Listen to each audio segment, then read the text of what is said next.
is up, everybody? Welcome to another week's episode of the Just Saying podcast. I'm your host, Justin Martindale, and God, what a week it has been. John, how are you? Living the dream. Aren't we, though? It's just so exciting. First of all, I just want to say, again, Mother's Day is right around the corner.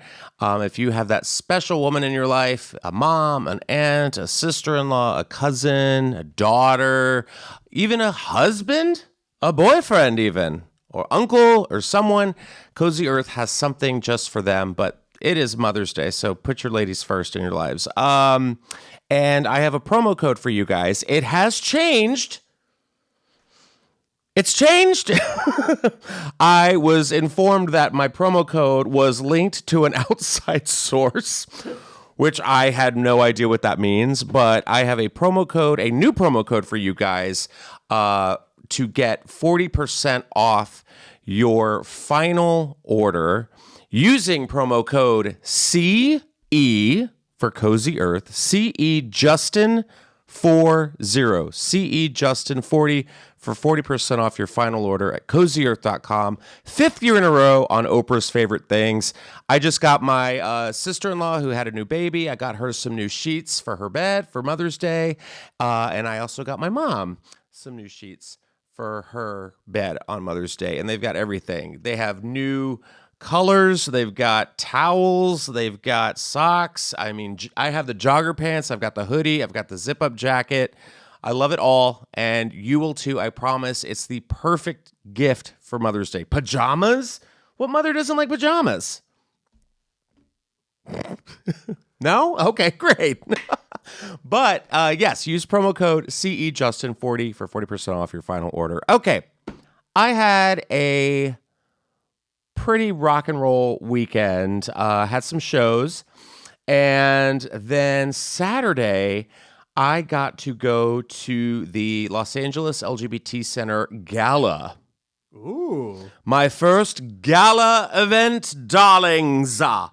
It was really awesome. I didn't really know exactly what I was getting into, but Evan, my boyfriend, is on the board of Glamazon because he works for Amazon, so that's their LGBT division of Amazon. So they're big sponsors for the LGBT Center here in LA. And let me just break it down for you. So first of all, the week of this thing, so last Monday, we have it on the calendar, like, okay, we're going to this, like, Glamazon event. So I'm thinking, okay, cool, it's going to be, like, pants, button-down shirt, whatever. Oh, no. I then get the invitation. Evan sends it to me, and it says, this is the LGBT Gala event. This year's honorees are Pamela Anderson, who I'm wearing right now. This is, like, my vintage Baywatch shirt. That's why it's a little dirty, and I'm waiting for the comments like, clean your shirt. This is an actual Baywatch shirt from like the 90s. So it was like found in a thrift store, and then I stole it from an ex. But I had to have this on for today. So Pamela Anderson's getting honored. Keke Palmer, and they did an in memoriam for the late Leslie Jordan, which was so sweet. Del Shores and Mayim Bialik honored him with, I think it was just, it might have been a Lifetime Achievement Award or a posthumous award or whatever. But so I'm like, well, shit, I'm not going to just show up in pants and a button-down shirt in front of Pamela Anderson, right? So I found the suit at All Saints. It was perfect. Evan got his suit from ASOS, which was about $150. So I'm like, oh, okay, well, that's doable. I can do that. So before I go get my suit that I chose, I get on ASOS, and I'm a big guy. I'm 6'4". You know, I'm a lot of, like, I have to get sized perfectly. It's usually like a large or an XL. But I get on ASOS and I'm checking. I'm like, oh, that's a cool suit. That's a cool suit too. Oh, I like this one. Checking to see if they're in stock. Everything in my size is gone. Or it says, you're too tall, you monster. We don't have this in a size lurch. You know, give up. So I'm like, great. Now there's nothing for me to fit. So I go to Bloomingdale's, shout out to Bloomingdale's and All Saints. And I find this perfect suit. And I'm like, all right, I'll get this. This is $1,000 suit. I was like, oh my God.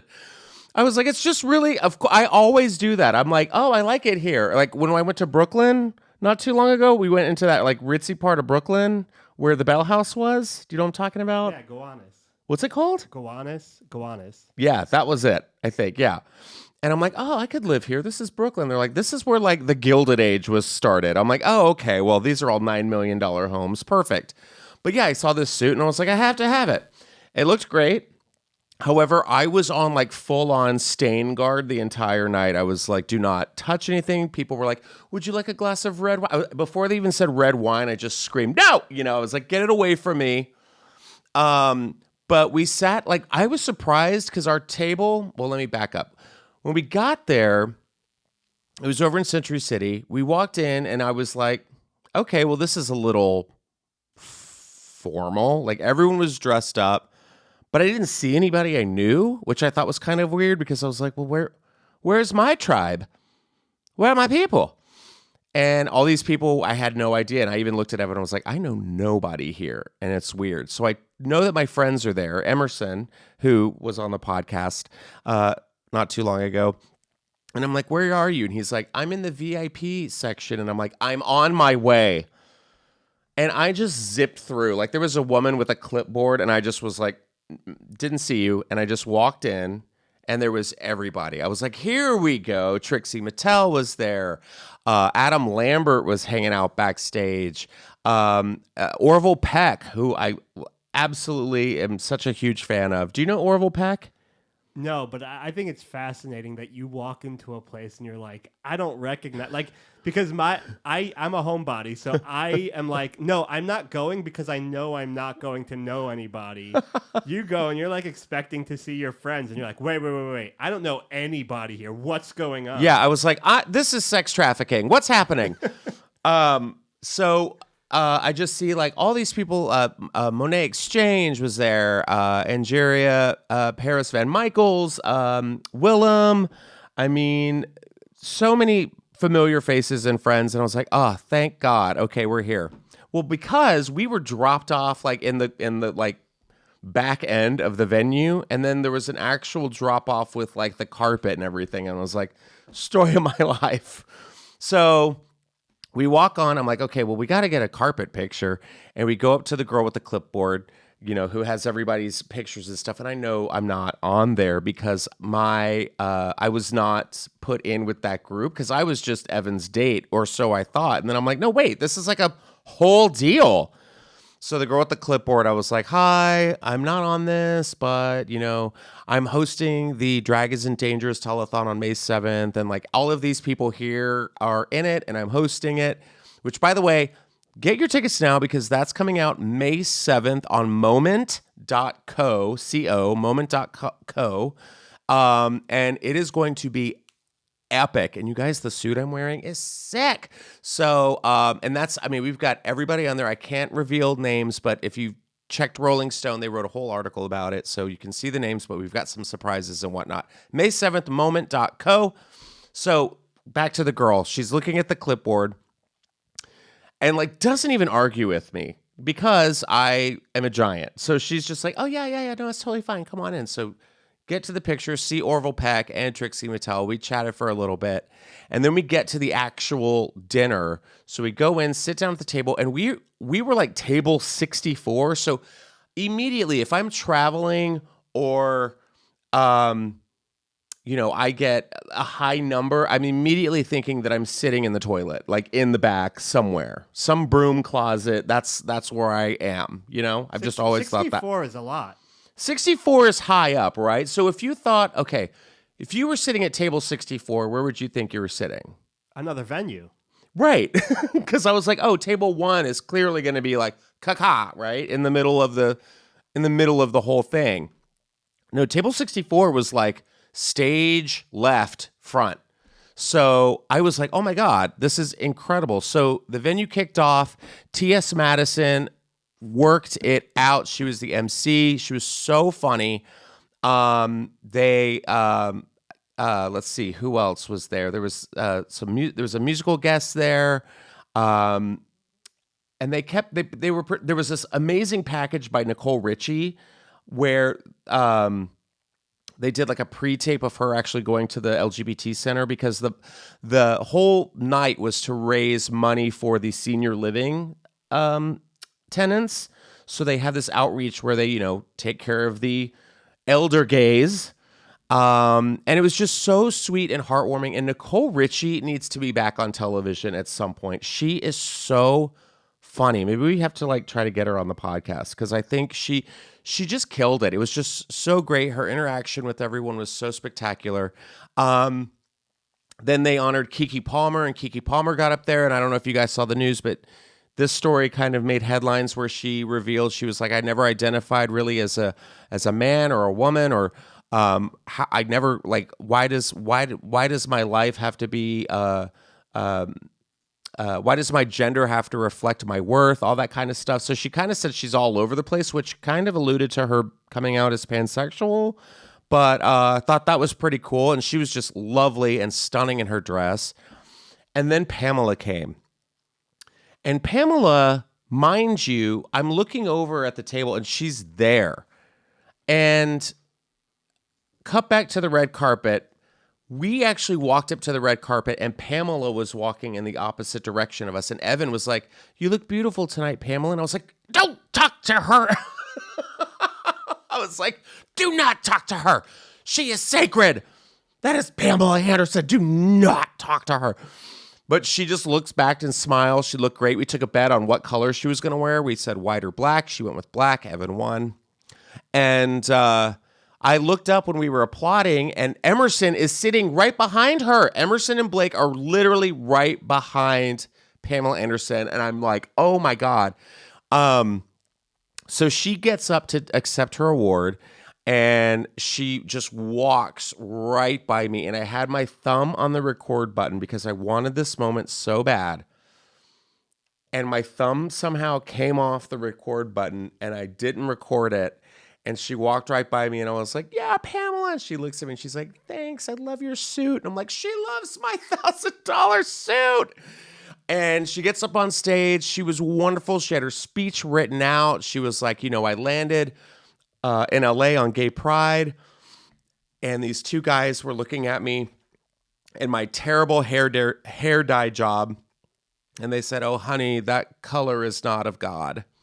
And she goes, "This is when I knew I belonged." She's like, "I found my people," and she says, "Thank you so much for supporting me, and I will always continue to support you." It was just lovely. And then afterwards, we danced, and at the end of the night, there was a chaotic silent auction where everyone was like deep into booze and people were just auctioning off like things. And there was one of the prizes was a rooftop party sponsored by Tito's. And it went for, I believe, $17,000. That sounds about right. Which is just a Friday in LA. Yeah. But like I was crushed because like people kept bidding and I'm looking around and people were like 15,000 and I'm looking around. I'm like, it's a rooftop. It's a rooftop party. Why are we doing this? Because, I wish I could bid that, but I'm like, everyone stop. It's just a rooftop. And then they, auctioned off a meet and greet with Katy Perry at her residency in Vegas. Only went for $400. $11,000.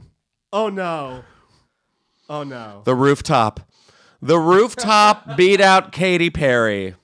I know. I was like, wow, damn, that hurt. That's a hit. I'm glad she wasn't here for that. But overall, very fun weekend. They ended up raising $1.2 million for the LGBT Center seniors in LA. And it made my heart kind of flow. It was just flow. No, it made it beat and get the blood flowing. It made me kind of believe in like good in humanity, because people are trash.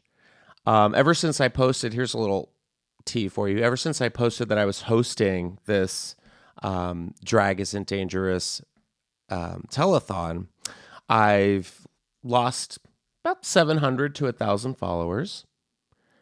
And also, I keep getting in my DMs that I'm a groomer. Oh, who are you grooming? Myself. Oh, nice. Yeah, I didn't really know what a groomer was when I first heard it. And so I was like, you groomer? And I was like, oh, thank you. I take care of my sit in my hair. That's what it was. But yeah, I just think it's very interesting when people follow you and they think you're really funny. And then all of a sudden you kind of stand up for people who should live their lives because it's their one. You only get one. And if people want to live their lives the way they want to live their lives, let them. And if you don't agree with, what that person's doing and want to be homophobic and transphobic, well, then I'm not going to fucking be friends with you. Sorry. Bye. This is what happens when you try to teach kids to read. Well, and the funny thing is, exactly, right? Oh God. And this woman, her name was Erin, Erin. That checks out. She was like, what did she say? I blocked her because she was a cunt.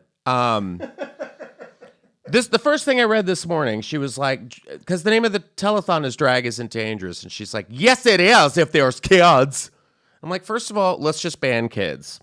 They ruin everything. Your flights, your lives, your bodies, your sleep, just get out of here. Can't even go to a brunch anymore.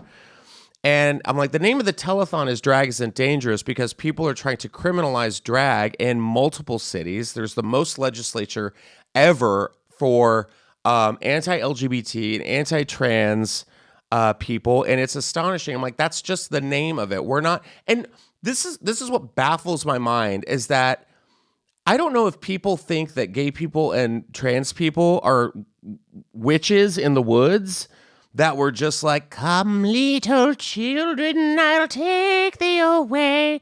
Like, we're just trying to like round up children to harvest and eat their fatty little fingers and bones. Like we don't want your kids around. We'll take your kid for a photo, but then that kid's going right back to you.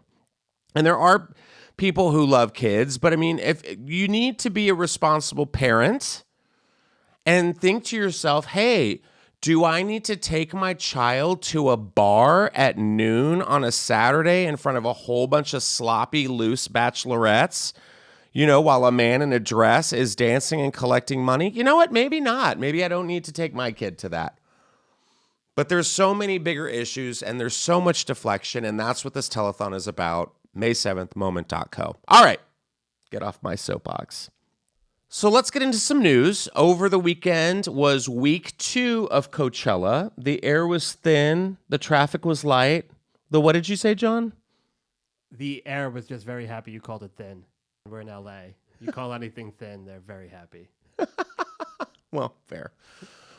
But everyone was gone, and it was great. It was amazing. 'Cause they all went out and did Molly and pissed in public and threw up in the gutters at Coachella this weekend. And the big story around Coachella, well, there was actually a couple. Zendaya performed with Labyrinth, which I thought was kind of fantastic. Sia performed with Maddie because they're Siamese twins. And Kris Jenner and Jeff Bezos were partying together, which, sure. And Frank Ocean backed out of week 2. This was supposed to be his week 2 of performing at the festival in Indio Valley. And he bailed out. And everyone was kind of like, oh no. But honestly, I can't name 2 songs from Frank Ocean. Agreed. He's one of those guys who everybody just threw his name around for a long amount of time, for a while, and there might be a song that I've heard a million times. In like it's the one. It's the Lost Without You. Oh, that I probably heard. That's not even it. That's the wrong person. No, I don't. I probably heard one of his songs in a Dunkin' Donuts once, and that's probably it. Wait, cancel that because someone will yell at me for that. It's hold on.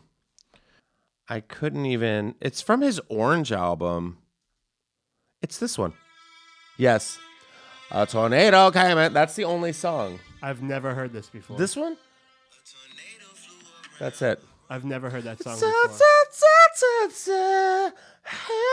Cause I'm a baby. That was it. That's all I know.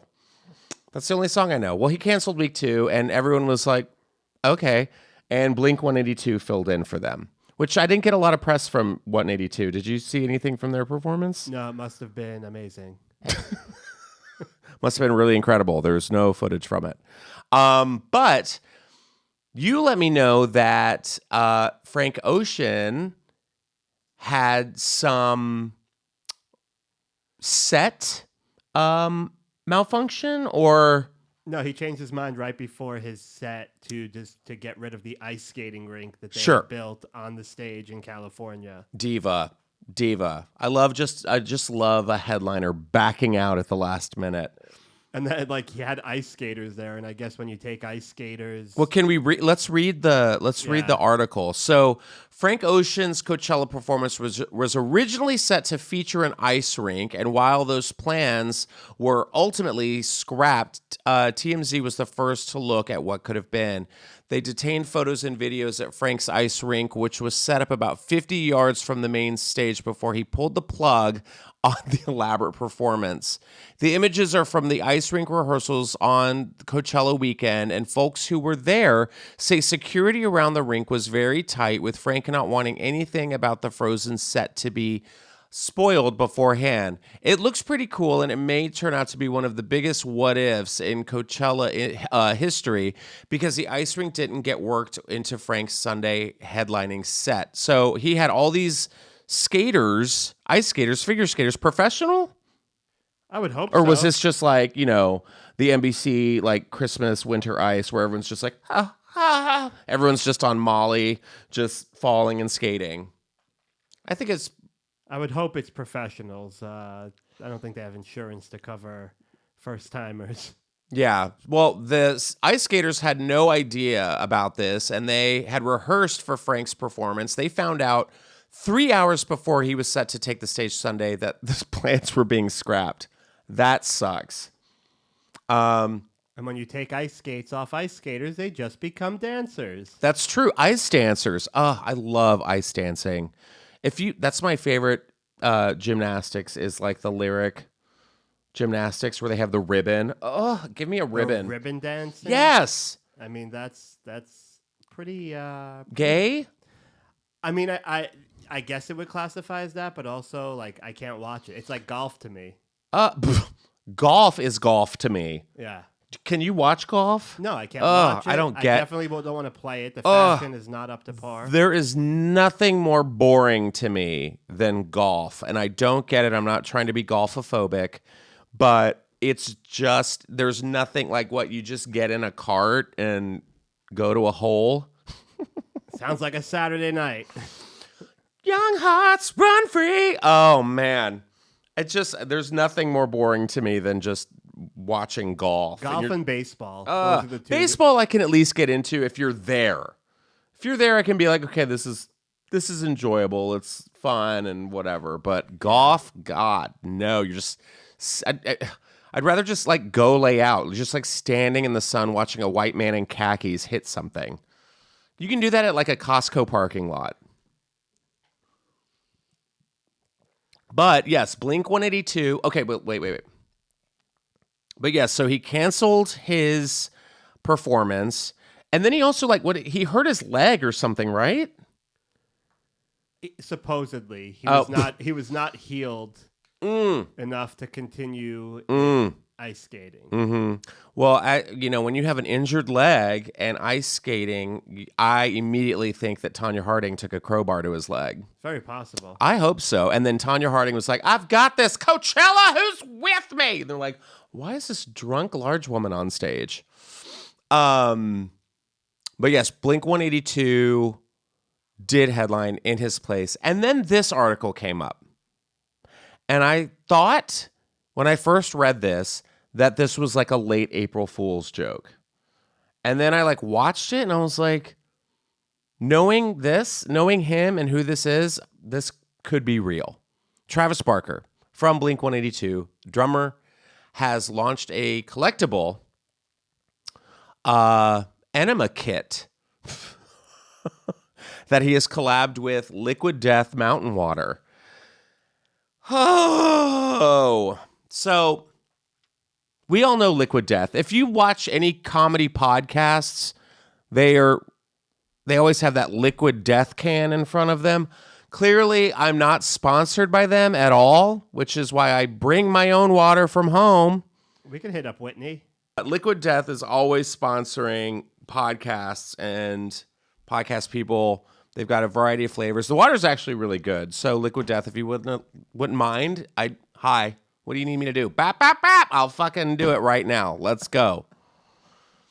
But Travis Barker has collabed with Blink-182. Travis Barker, yes, he collabed with Blink-182. Travis Barker's collabed with Liquid Death, and he launched his own luxury enema kit. Finally, a douche making a douche.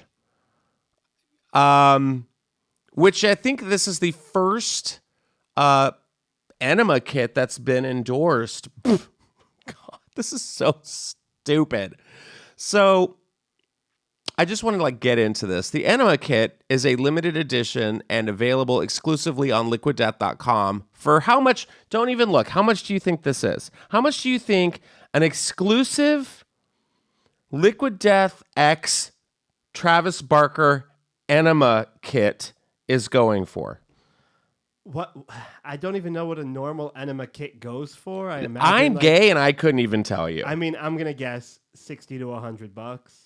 You're very, very close. It is a very, very minuscule $182 because of why? Blink-182. Oh my God. Enema of the State, Blink-182. Oh my God. It all comes together. Whew. So the price includes both a premium enema bulb and a can of Liquid Death hand-signed by Barker. With the Liquid Death Enema of the State Collectible Enema Kit, Travis Barker promises that you too can achieve any dream in life that you can imagine. Thanks? What does washing out my butthole have to do with that? The rocker, for his part, showed off the box set and his many tattoos in a seemingly nude photo shoot, which I don't even know if he's nude ever. I think he just wears a suit of tattoos. But can we even actually watch this commercial? Because I think the commercial is attached to this.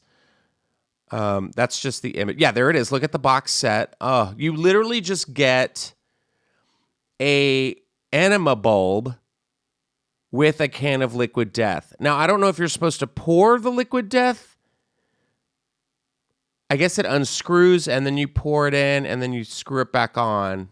I mean, I don't think you're supposed to use this. I think you're supposed to keep the collectible can that he signed. If I'm spending $182 on this, I'm using it. I mean, And I'll even try it with the sparkling water. I mean, that I wouldn't recommend that, but wait. Justin exploded internally. What happened? He used the Travis Barker enema douche. Oh, no. Hey, but it was Liquid Death. It was a Liquid Death. It was quick and painless. It was a Liquid Death. I mean, you could also do it for what's a regular can of this? You could do it for $5. You don't need. Exactly. So then you can go to CVS and just get an enema bulb and go to the liquor store and get a bottle of Liquid Death for $10. I don't know how much enemas are going these days. I mean, I would probably, if I ever met Travis Barker, I'm going to bring an enema kit to him and have him sign it. You know what? I hope at his next concert, he's drumming and everyone just starts throwing enema bulbs at him. That would be amazing. Mm-hmm. All the small things. He's like, oh, God, that one was kind of big. But yes, so... Whoa. I don't think there's a commercial for it. No, I guess not. But I did see it, and he was like, hey, now's the time. And it's like, okay, Travis, let's see. So, yes, they're actually going on tour, Blink-182. So maybe this is just a little kind of like goofy. You know, they were like the bad boys of whatever they were. Were they rock? Yeah, punk rock. Punk, okay. But they were like, we're going to run naked around town. It's like, okay. So, Courtney, of course, is going on tour with them, which, oh, man, just sounds awful. But here's what I want to know. Why? Why is this being made? I think they're celebrating Enema of the State. Their first. Is that what it is? Their first big album, the album that blew them up. See, I don't even. Now you mention that, and I'm like, oh right. So yeah, it's still a terrible idea. It's a terrible idea because I did not go that route. I was like, oh my God, Courtney is like pegging Travis, and good for him. He's like, hey, I'm just, I'm normalizing guys enjoying a little butt play every now and then. So it's like, good for him. If it was a product from Liquid Death and Blink-182, that might make sense because it was their album. But this is specifically Travis Barker selling an Enema kit. I know. And then I started thinking about Travis Barker's butthole, and I was like, ugh. Like, what if there's just like an eye tattoo on his pucker? I think you're overthinking his butthole. I am. Well, I mean, it's not every day you get like a celebrity endorsed douche kit. I mean, don't give Gwyneth Paltrow any new ideas. She's like, did someone say douche? Gwyneth, to the shadows. I'll return. So yeah, that's where we're at in America. Speaking of douches, this next story blew up the internet yesterday. Tucker Carlson and Don Lemon both have been fired, one from Fox, one from CNN. And people were like, what are your thoughts on this? Well, how do you feel? And I said, okay. Bye.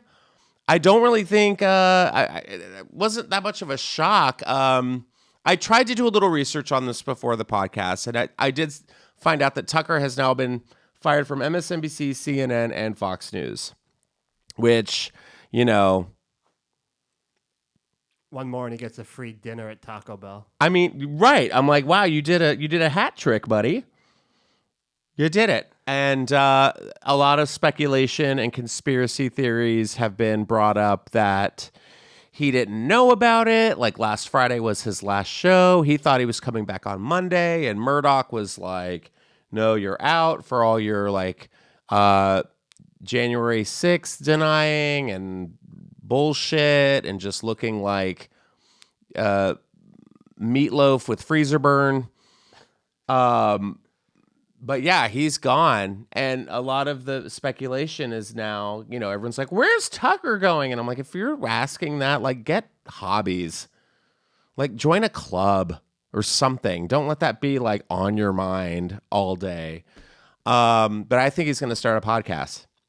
I think he has one already. I think they all do. I guess with Fox News, I'm more concerned that they're going to get some, like, Tucker already dug his hole where nobody really takes him seriously. He was the guy who was mad because the M&Ms didn't look sexy anymore. I know. And the memes are cracking me up.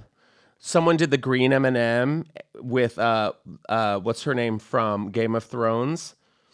The little old lady, and she goes, tell Tucker Carlson it was me.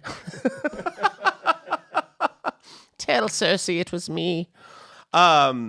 But yeah, so many memes. Don Lemon is also out. Don Lemon, pretty much got on the air and said that women over 40 are past their prime. And it's like, bitch, really? That's coming from a gay man too. I was like, that ain't true.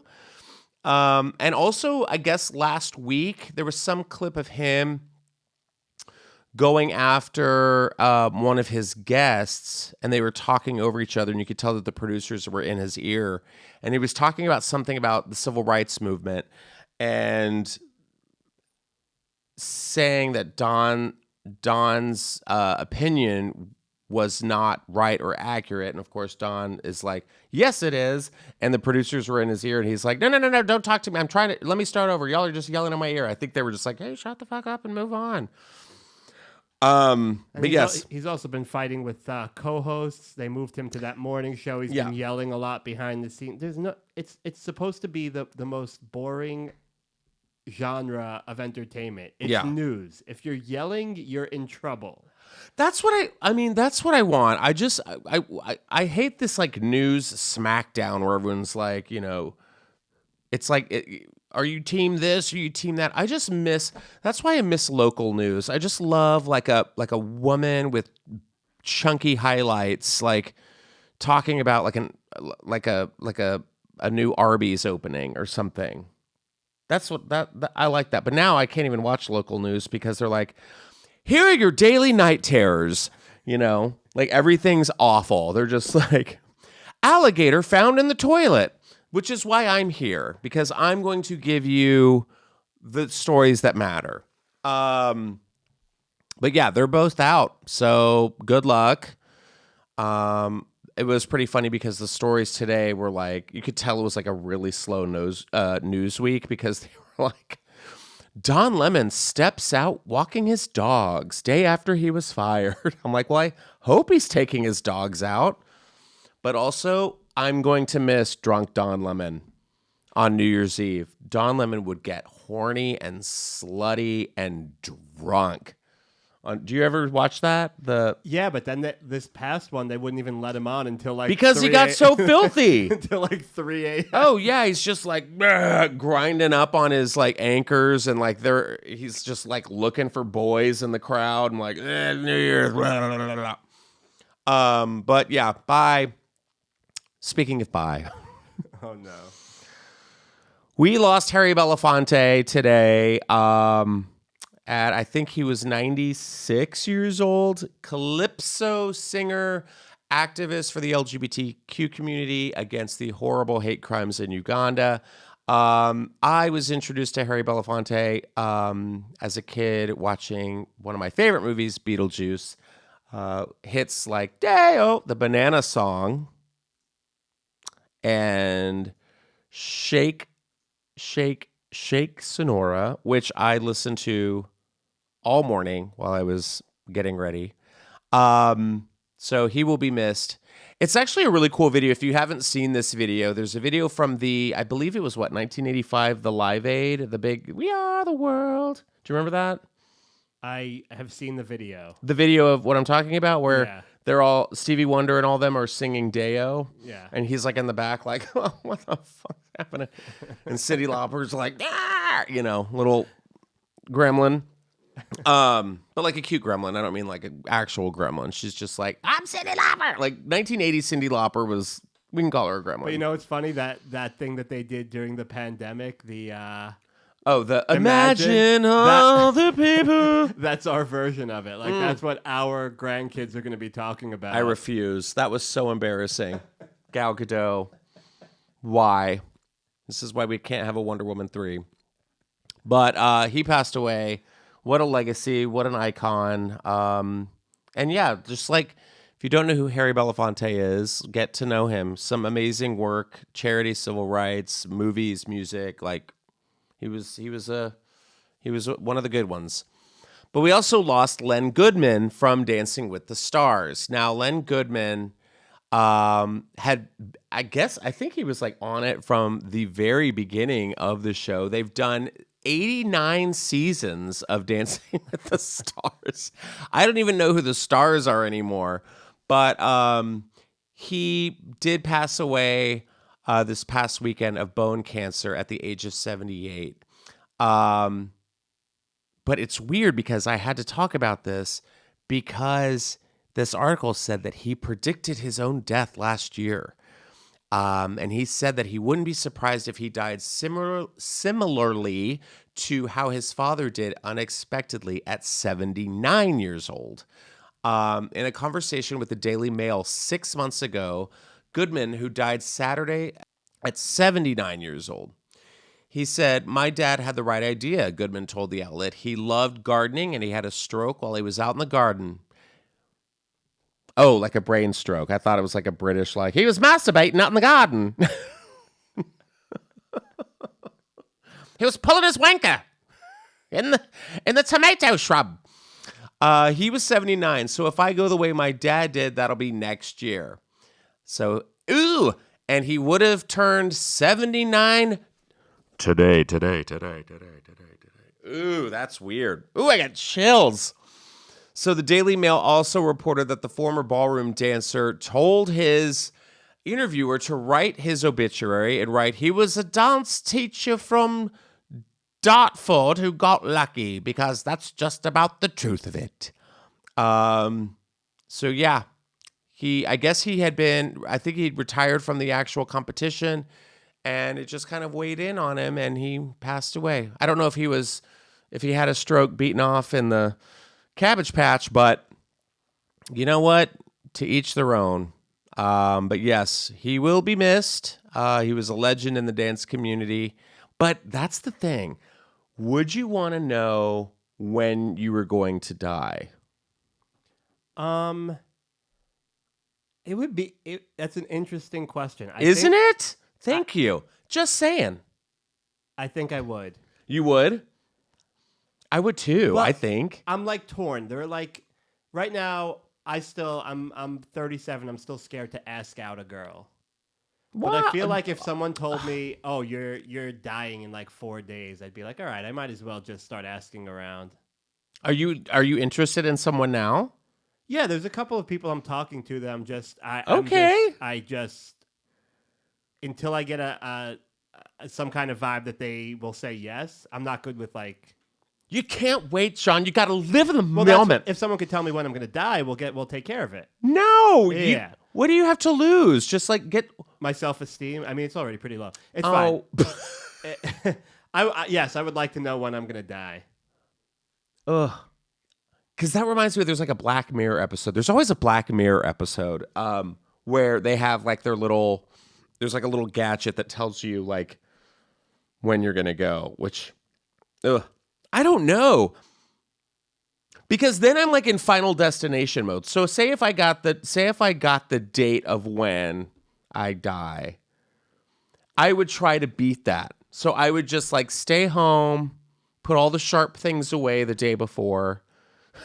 Well, do you know because there's always like a sharp thing that falls. Like when people are alone and like, oh, I can cheat death, and then like a screw comes undone and just sink like right in the eye and it pierces their brain or something like that. So you're automatically predicting that you're gonna have a violent death. Like this isn't like no, I don't want a violent death.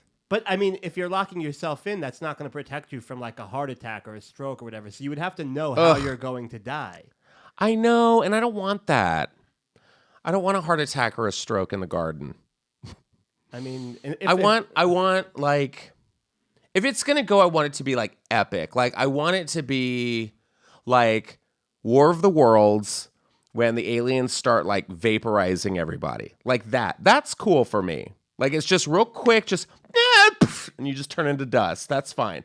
Or like active volcano a la Pompeii. You know, like, oh, what's going on?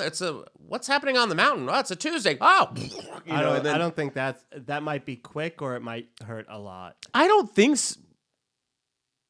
You think?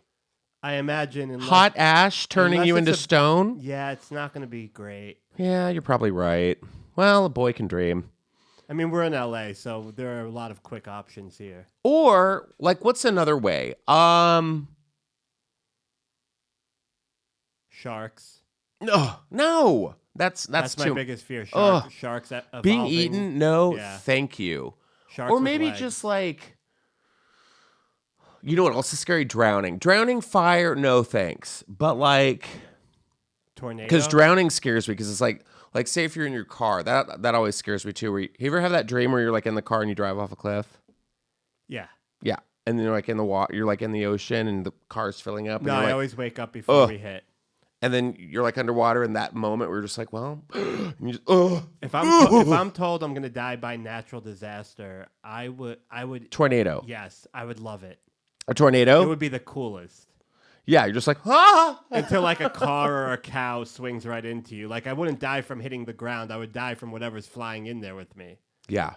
And I always remember learning about tornadoes because I grew up in Texas and we were taught to shoot guns at them.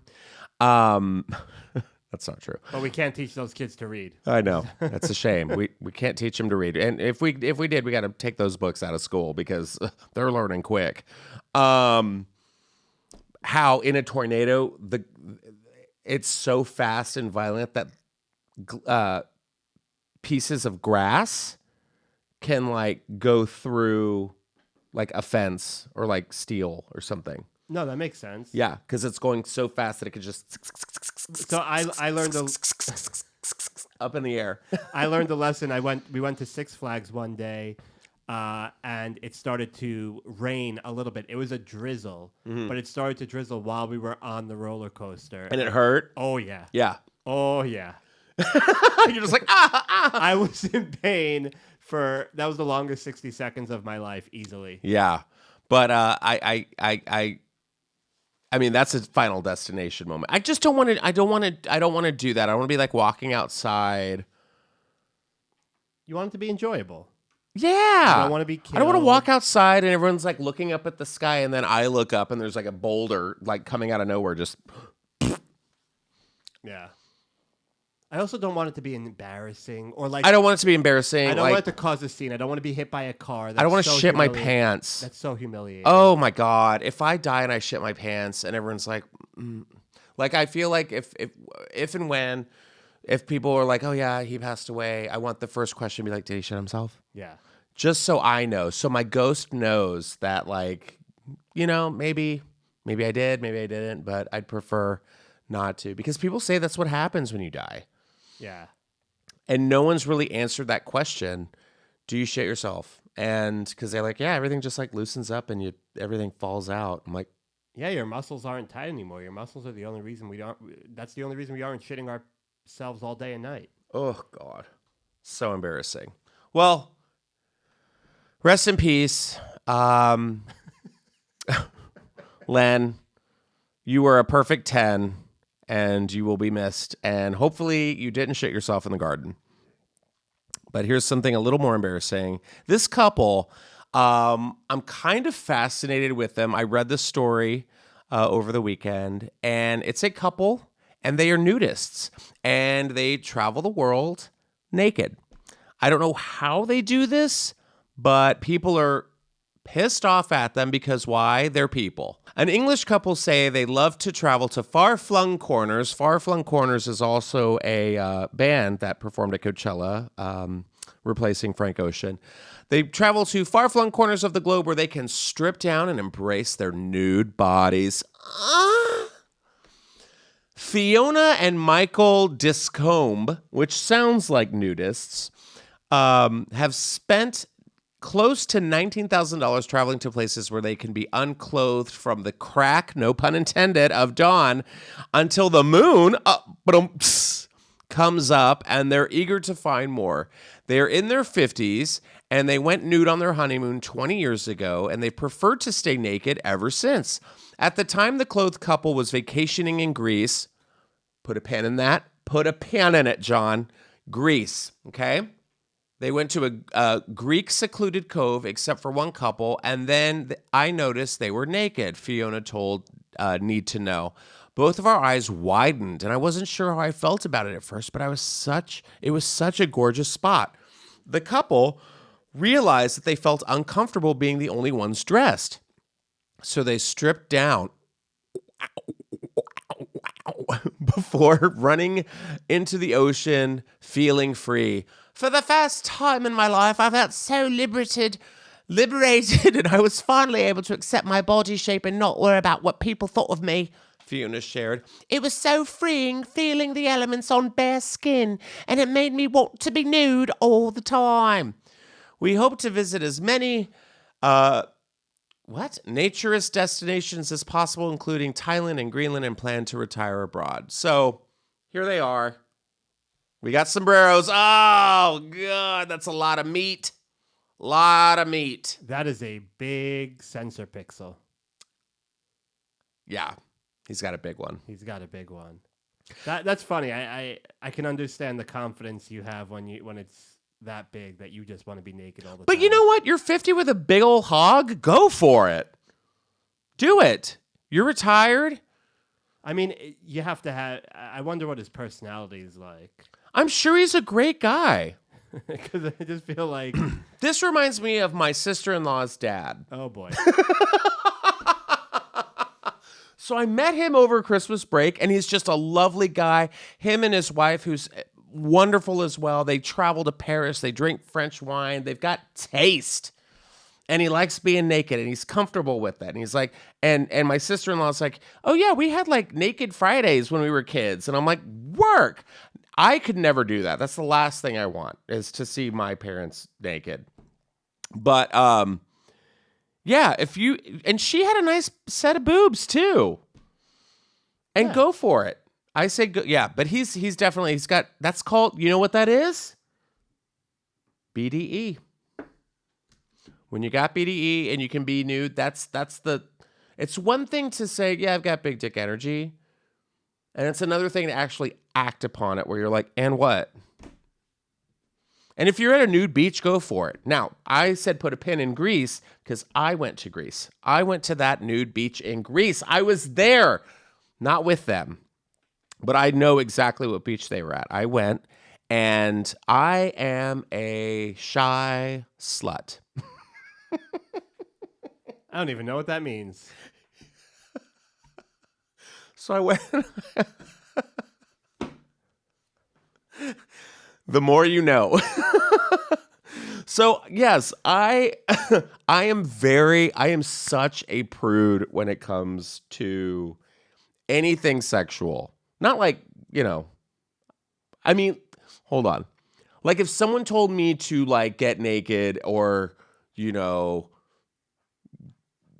talk about sex with like a group of strangers, I'd be like, no, I don't want to talk. I'm just very prudish like that. I don't think that makes you prude. That makes you a private person. It makes me, thank you. It makes me private. So we got on this trip. We were going to Greece, me and my buddies, and we go to this nude beach, and all my friends are just like, whoop, just dropping trout. And I'm like, well, shit, I guess we are friends. And I kept my bathing suit on. Everyone's naked. And I was a little uncomfortable. And everyone's like, Justin, take your swimsuit off. And I was like, no. Now I was performing in Greece. And I was like, I am the talent. We'll be the judge of that. Take them off. I know. And I was like, I did not feel comfortable.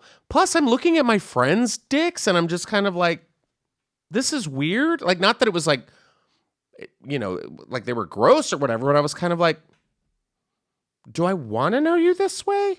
Or am I a bad friend for not accepting your penis? I don't know. That's how I felt in the locker room in high school. Like I never did that. I never took a shower in high school. If my dick had to be out, I did it in a stall. Mm-hmm. Like if I had to change anything under there, but I would go home in my uniform just to not have to change in front of these people. Yeah.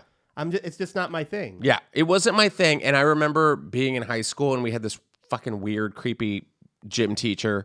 And he was like, after gym practice, which was like, the last class of the day, we had to, be in all the activities for the day. And then when the bell rang, we had to go take a shower and change before we went home. And that was part of our grade, showering. It would have been funny if it was math class. No. He's like, yeah, you're going to do all your studies and then shower. What's 2 + 2? Shower. But at the end of the day, like I didn't perform in any, I wasn't playing soccer or football. I was walking the track with the girls, like letting them have it. That was my gym. I didn't do anything. Or I sat on the bleachers with all the weirdos and we, talked about art or like who we hated. And so the teacher would be like, okay, Justin, you got to go take your shower now. And he would stand there with the clipboard and like grade everyone. On their shower? On their shower. I mean, I'm sure he wasn't like judging their shower, but I mean, he was there to be like, oh, there's Jim. All right, Steven's over there. All right, there's Chris. Where'd you go to school? In a prison? Texas. Oh, that checks out. But it was also a private school at the beginning. So before I went to public school. It was a private school. Yeah. And so I just remember him telling me, he'd come up to me and he had this weird little like smile. And he was like, Justin, I know you're not taking a shower. You need to take a shower. And I was like, I don't want to. He's like, you need to take a shower. It's going to affect your grade. It would affect my grade if I didn't take a shower. Did you tell anybody? Groomer. What? Did you tell anybody? No. But I mean, I did, like, eventually, I think, like, I don't know if my mom was just like, that's so stupid. And I remember my comeback, you know, and I'm 14 years old, and I'm like, I'm going home. Like, it's the end of the day, I'm going home. If my mom, like, if I get in the car and my mom is like, you stink, like, yeah, I'll take a shot. But I'm like, I'm not active. I'm literally sitting on the bleachers. I'm not participating in anything. I've changed into my gym clothes. Leave me alone. Well, you need to shower. Then he followed you home. Yeah. Graded you home. Oh, no. And then like years later, I think it was like, I mean, like, I won't even say like 10, 12 years ago, he was like, I don't appreciate your lifestyle. You need to give your life to Jesus. I was like, remember that time you watched me, all those boys shower, you creep? Anyways, whatever. That's how it always goes. Mm-hmm. Well, you know why? It's because I have BDE. There, I said it. I've come clean. However, this guy has BLE, big leg energy. There's a new trend happening right now with men, and it's kind of spreading like Ozempic with women. There's a new trend happening, and it's very, very strange, and several people sent this story to me over the weekend that leg lengthening surgery is gaining popularity among men seeking to be taller. Now, I have not heard of this, but it is a new trend, and it's kind of insane when you hear about it. So, shorter men routinely get spoken down to just because of the trait that they can't control. So, last January, this man got a leg lengthening operation to increase his height to 5'10". John, how tall are you? I'm like I'm 5'11". I'm 6 foot when I don't slouch. Oh, okay. So specific. Yeah. Well, okay. So I could tell you what leads to this article. Why I have to be specific. Mm-hmm. Because it is a big deal on the dating apps. Mm-hmm. Like they want, even though they don't, not all of them ask you your height. Girls want you to put your height in the description. Oh, really? See, yeah. I knew that women are obsessed with height. I don't understand it. I mean, I do. They like wearing heels. They want a guy who at least gives them, yes. You know, I mean, I get it. It makes your man look weak if he's small. You don't want to look like you could pick up your man. That's heightophobic. It is. I'm tall and I get it though. So what's a short guy supposed to do? Date a shorter girl. But I know a lot of guys, especially like in the Jewish community, they're like between 5'5" and 5'8". Mm-hmm. So they have to date girls that are like 5 feet tall or shorter because that's just, it's a weird societal thing that goes on. It's such a weird, you know what? And I'm going to add that to kink. But it's kink. To me, it's the same. This surgery is the same thing as a woman who gets a facelift to look younger. Sure. I mean, a BBL, a Brazilian butt lift to make their boob. I mean, this is like it's becoming a trend in shorter guys. It's like I want my legs to be long, but it's excruciating. Like, just listen to this. It's intense and expensive. So, I mean, but like, think about it. You go into a doctor or a woman, you get your boobs done. You know, what do they put in, like saline implants, or I don't think they use silicone anymore. And they fill it up with CCs, and then you're tender, the skin grows around it. Yeah, sure, fine. No. Let's read about this. Scroll a little down, would ya? Okay. So, there are guys coming in getting this done so regularly that this doctor says he's got 60 to 65-year-old guys who've come in to undergo the procedure because it just doesn't stop. The short jokes keep coming on. These poor short kings are getting bullied. This operation is $75,000. It's a 4-hour long operation, which is not generally covered by insurance. It involves Get ready. Here we go. It involves cutting the thigh bones in each leg and inserting rods inside them. Then over the next 3 to 4 months, the rods are lengthened by up to 1 millimeter, 0.04 inches per day via an external remote control. New bone grows over the rods. Yuck.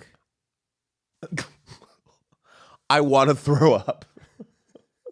That's horrible. Oh, that's like God. That's like the Terminator. What would be your breaking point to feel like you? Why do we have to say breaking point after I just said lengthening bones? I'm just trying to understand, like, I get it's self-esteem issues and I have plenty of them, but what does it take before you say, okay, time to stretch my bones? Right. Like, how bad is it? Is it no girl wants to talk to you as soon as they find out how tall you are? Are they treating you different because you're shorter? Like, business-wise? But also, what if you're just ugly? That too. Like, what do you do? People It's like, well, I know I'm hot, but let me lengthen my bones. And then they're like, wow, John, you're taller, but you're like, wait, what? Yeah, I feel like guys who get this surgery also don't have a great personality. God. Like, it's going to suck when they go through all that pain and find out that wasn't the problem. It reminds me, I'm trying to remember the movie where that happens, where it's just like someone's bones it's like they're on like a rack, like in the medieval times, and they're like, like, women will love me. Oh, God. There was that horror movie, the one with the hitchhiker, where the hitchhiker gets the boyfriend and ties him between two the cars, the trucks, and they drive, and it's like, that doesn't look fun. And who's holding the remote? What are you doing? Like, are you oh my God, like, not only are you shelving out like $75,000, but like, I thought you had like screws in your legs, which sounds awful. Because I guess I've never broken a bone or a wrist or anything like that. A wrist is a bone, I know, but I haven't broken an arm or a leg or anything like that. But I always picture like screws, and they go and they tighten those screws. But like, this is a remote, so you have rods in your legs, and it's like someone presses a button, like a sit and sleep, like one of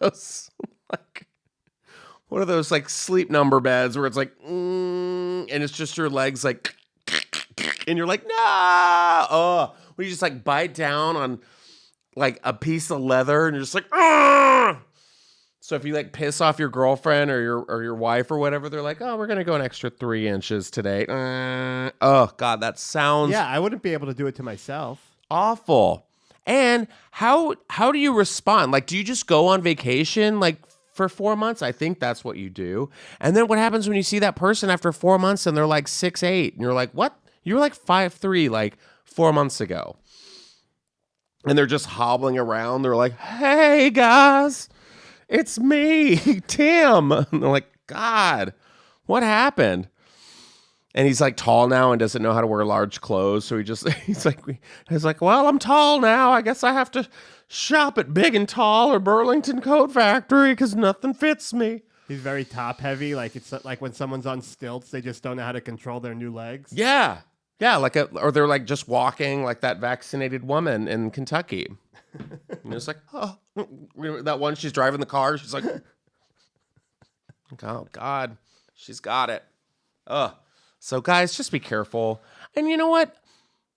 I love short kings. There, I said it. But I'm also 6'4". So, people think being tall is really easy. It's not. I'll tell you some problems with being tall. First of all, I'll tell you my growth spurt. I had the worst. I felt like I was being stretched. So I went from 5'3" in 8th grade to 6'1" my senior year in high school. Yep. And everyone always asked me, are you on the basketball team? I was like, no. I walk the track with the girls and refuse to shower. You're also having to like lean down a lot. You wake up and you have back problems and joint problems. Sometimes I have to sleep with a pillow in between my legs because I get my like sciatic nerves. And you're an easy. The good advantage is like you're people can see you first. You know, so if you're like lost in a crowd, people are like, "Oh, there's Justin," because I'm just like, ah, you know, like a chupacabra in the distance. But I do think that's kind of lame. Girls, do better, you know. But also, here's the big lie. Does this guy tell the girl that he is now dating because his life has changed dramatically because now he's taller? Does he tell this woman that he had leg surgery? And does this woman go, "Oh, are your legs real or fake?" Like a guy asking, "Are your tits real or fake? Are your legs real or fake?" Do you tell the girl or that you've had leg surgery? I think eventually you guys are gonna sleep together, and she's gonna say, "What the fuck is up with your thighs?" Oh, I thought you were gonna say like, "What's up with your?" No, don't they carve into your thighs? There's definitely gonna be evidence of this surgery. Yeah, but guys can be like, "Oh, it was a skiing accident." Yeah, ultimate fighting accident. Yeah. Oh, wow, that's even hotter. But then they have a baby, and that baby's like, 5'1". yeah, a piglet. Do you remember that lawsuit? The woman, I think it was in China. The husband sued the wife because she got a lot of facial reconstruction done, and they had an ugly baby. It's one of the funniest stories I've ever read. Oh, well, he thought that she looked like that, He thought that she looked like that, and found out she had a lot of facial work done. and they had a hideous baby. Yeah, and he's suing her. There's nothing worse than a hideous baby, Right? for sure. But you know what fixes being hideous? The AI filters. Now, these AI filters have gotten out of control. Have you seen these? Yeah, I'm scared. I don't know. Honestly, I don't even know what's real anymore. I don't know what's fake anymore. I see people with there's like the bold glamour filter on TikTok where everyone's just like, they all look fucking insane. Like so many filters. Everyone's doing these like AI, like there was the one like over Christmas break where everyone was like a superhero or something. You know the one I'm talking about where they did like the collage? I know I did them. I look kind of good in mine. One of them I look like this like sexy magician, and I was like kind of here for it. But this one is just, it's taking itself too far. I think they even did like their AI is also they can do it with not only imagery, but they can do it with music. So they can switch the voices. I think we might have talked about this like many podcasts ago where they did it with like Ariana Grande or something like that. But they can switch how the artist would sound. And I saw this one where the guy had The Weeknd, "I Feel It Coming." That song, such a good song. But they changed it to Michael Jackson's voice. And it totally became a Michael Jackson song. And you're like, whoa, that is insane. So I don't know what to believe anymore. I feel gooped and goofed, and I don't like it. But this artist is in some hot water because he, I guess, entered this contest in Germany and won the contest, and turned out it was fake. A German artist has rejected an award from a prestigious international photography competition after revealing that his submission was generated by AI. This Berlin-based guy named Boris, of course, won the Creative Open category at this year's Sony World Photography Award with the entry "Pseudomnesia, the Electrician." Okay. All right. The eerie black and white image shows two women from different generations, the older woman appearing to hang on to the younger woman from behind. Organizers say they were made aware of some AI involvement, but said there had been deliberate attempts to mislead them. Boris said he hoped his actions would open up the conversation around the issue and lead to separate competitions for AI-generated images. Okay. But also, sure, like if it's AI generated, like I don't understand that. How does that work? Are there people like on the other side drawing and shit? Or is it just like And also, that's like stealing all your information. But we do it anyways because it looks cool for the gram. So Boris said in a statement on his website that he had been a cheeky monkey in a bid to open up the conversation around artificially generated images. He said, "Thank you for selecting my image and making this a historic moment, as it is the first AI-generated image to win in a prestigious international photography competition. How many of you knew or suspected that it was AI-generated? Something about this doesn't feel right, does it?" So he says AI images and photography should not compete with each other in an award like this. They are different entities. AI is not photography. Therefore, I will not accept the award. That was nice of him. Well, yeah, because he got caught. But also, I love that he's like, doesn't this look good, guys? He's like kind of rubbing it in a little bit. He's like, it's a good photograph, right? It's not real, but it should be. I mean, the AI is insane. It's a lot. And I think it's just going to get worse. And, you see these people, guys and girls, with these filters. And I just think they're out of control. And I feel like when you meet somebody in person and you're just kind of like, wait a minute, you don't look like that. Like, I don't know. It's just, I don't know. Maybe it's just me getting older or whatever, but I just can't do it. Like when I take a picture, I take a picture. I'm not like, oh, I take a picture. Okay, let's add a filter to it. I've never done that. I'm like, this is what I look like. John, if you could just put a really fucking sick filter on me, just real quick, that would be great. I just want to see. No problem. Are we getting that? Yeah, this is how I really look. Okay. Yeah. A filter is not going to make you a pretty princess. Nope. Never will. But we have a Texas-born princess who was evicted from her $533 million Rome villa built over 450 years ago amid an inheritance dispute. Yes, I'm here for this story. So this woman, she's a Texas-born princess, which, by the way, I don't know her, has been evicted from a villa in Rome built more than 450 years ago and features a mural painted by famed artist Caravaggio, per multiple reports. Princess Rita Genret Boncompagni Ludovici, wow, formerly Rita Carpenter of San Antonio. This bitch lives in my hometown? I have never heard. I had a princess in my town the whole time and did not know it? How? There's only one princess of San Antonio, and her name's Selena.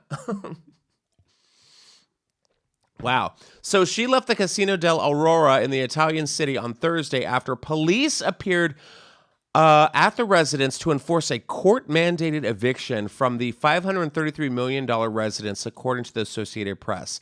An Italian court ordered the home to be sold as part of an inheritance dispute between Princess Rita and the sons of her late husband, Prince Nicola Boncompagni, who died in 2018.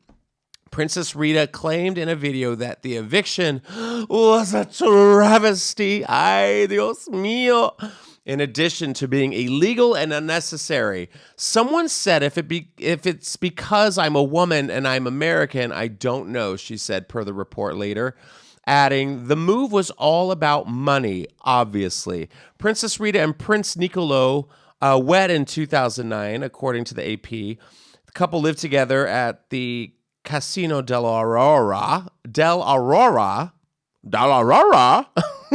also known as the Villa Ludovici, during their marriage. The dispute over the property began shortly after the death of the prince, whose children say the home has been in their family since the early 1600s.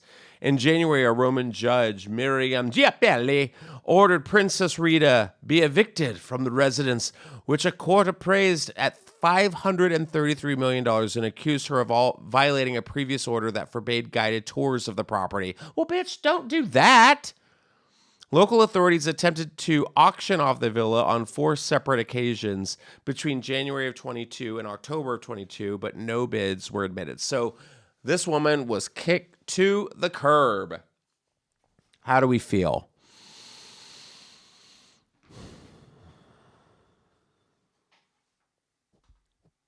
I mean, in Austin, there's a lot of people living on the curb. I know. What do? You go back to San Antonio and you're like, hey, y'all, I'm ready for fiesta. Do y'all need a float queen? She's going to be taking pictures off the highway in a field of bluebonnets next week.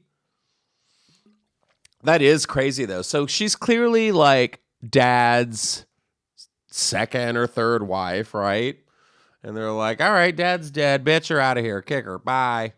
And they're obviously going to take his inheritance. It's not because you're a woman. That's just how that's like Game of Thrones shit. You're lucky you weren't fed to a dragon. This could have been way worse. But you know what? I love that she considered this a travesty. This is so tragic. The entitlement. So we've got time for one more story of entitlement, and this one really kind of cracked me up. This TikToker was left in tears the other day because she wanted to buy groceries for strangers, and the strangers would not let her buy groceries for her because why? She was filming it, and she burst into tears. And have you ever seen these people on social media? Yes, and it's infuriating. It is, right? I think it's so stupid. You can either buy your coffee or we'll buy your coffee and you pay for the person behind you. Shut the fuck up. Mm-hmm. Just you're holding up a line. Mm-hmm. There's a whole line of people that just want their coffee. Leave them alone. Yeah.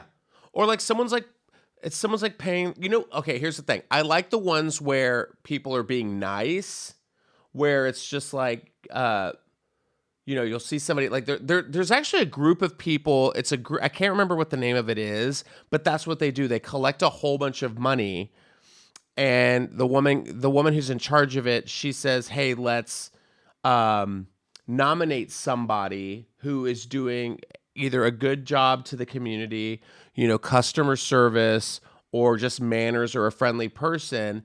And then she goes to that place of, where that person is working, employment or wherever. And she's like, here's $1,000. I heard you're having some hard times. And this was all voted on by people who really appreciate for the good you're putting into the world. These people are just kind of like, hey guys, my name's Stephanie and I'm going to be buying groceries for gross people. Hey, you want your groceries bought? Yeah, let's do it. I'm such a good person. Like, it's just get hit by a car, All of it can stop. Let's just give everybody a fair, livable minimum wage. Sure. So we don't need to collect money for them. You know how we collect money for them? By just letting them do their jobs and get paid so they could pay bills. I cannot even begin to tell you what I would do if I was at a Target or any store, Costco, wherever, and someone was like, hey, you gross bucket of trash. Can I buy your groceries for you today? Because I'd be like, get away from me. But the best part about this was that she not only was rejected by people, like saying no to her offer of buying her groceries, she went back on and started crying about it.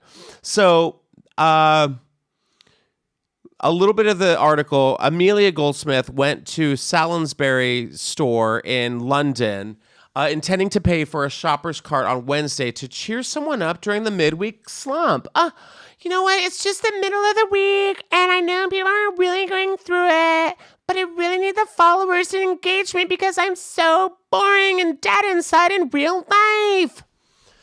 I just hope they don't look at me thinking I'm some weirdo.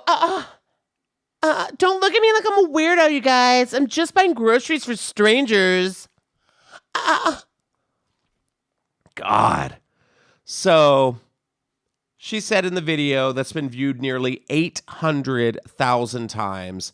Once inside the store, the nervous TikToker, she's so nervous. You guys, I don't even know how this is going to go down. I don't even know. She approached multiple patrons with a happy and welcoming demeanor, only to have her offer rejected by every person she asked. You know what? Good for these people. It's like, fuck you, bitch. Like, I'm making my own living. I got my own kids to feed. I don't need to see some TikToker with bold glamour filter coming up to me and being like, can I buy you groceries, please? I need the content, please. Goldsmith first approached a man placing his items in the checkout conveyor and told him she wished to pay for all his items. Why? The man described as angry, as quickly refusing the offer once she explained herself. Another woman shopper approached, did not hesitate to turn down Goldsmith's offer with a caption of the video revealing she was beginning to feel embarrassed and judged following the second attempt. You guys, this is really hard for me right now. I'm trying to buy groceries and everyone's saying no. And I'm just really embarrassed and judged right now because no one wants to take this stranger's offer. I'm just a stranger trying to do good in the world. Like and subscribe. A final woman, she asked, also refused the gesture, telling the TikToker there are a lot more deserving people in the world that could use the charity she's offering. Agreed.